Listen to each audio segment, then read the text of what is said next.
আজি নৱৰূপত স্বয়ম আঁচনিৰ শুভ উদ্বোধন কৰে মুখ্যমন্ত্ৰী সৰ্বানন্দ সোণোৱাল আৰু বিত্তমন্ত্ৰী ডক্টৰ হিমন্ত বিশ্ব শৰ্মাই।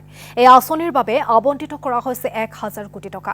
২ লাখ যুৱক যুৱতীক কৰ্মসংস্কৃতিৰ বাবে গ্ৰহণ কৰা হৈছে এই আঁচনি। স্থানীয় উদ্যোগ আৰু গ্ৰাম্য অৰ্থনীতি সবলীকৰণৰ বাবে গ্ৰহণ কৰা হৈছে এই আঁচনি। এই আঁচনিৰ জৰিয়তে মুঠ ২ লাখ হিতাধিকাৰীক প্ৰদান কৰা হ'ব ৫০,০০০ টকা। প্ৰতিগৰাকী সদস্যৰ বেংক একাউণ্টত ৪৮ ঘণ্টাৰ ভিতৰত প্ৰদান কৰা হ'ব ৩০,০০০ টকা। তিনিদিনীয়া প্ৰশিক্ষণৰ অন্তত দিব পুনৰ ২০,০০০ টকা। ৫০,০০০ টকাৰ পৰা ৫০ লাখ টকা উপাৰ্জন কৰিবলৈ আহ্বান মুখ্যমন্ত্ৰীৰ।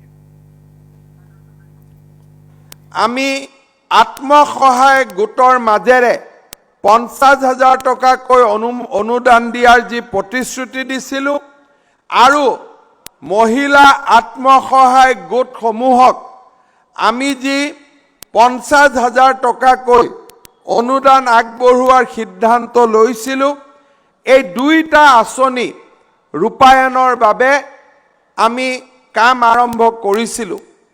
আজিৰ দিনটো আমাৰ বাবে অত্যন্ত আনন্দৰ দিন যে যি দুটা আঁচনি আমি ৰূপায়ণ কৰিবৰ বাবে ৰৈ গৈছিল, তাৰ স্বয়ম আঁচনিটো, যাক আমি স্বামী বিবেকানন্দ আত্মসংস্থাপন আঁচনি এই ধৰণে আমি নামাকৰণ কৰিছিলোঁ, এই আঁচনিটো আজি ৰূপায়ণৰ শুভ আৰম্ভণি কৰিবলৈ আমি ইয়াতে সমবেত হৈছোঁ।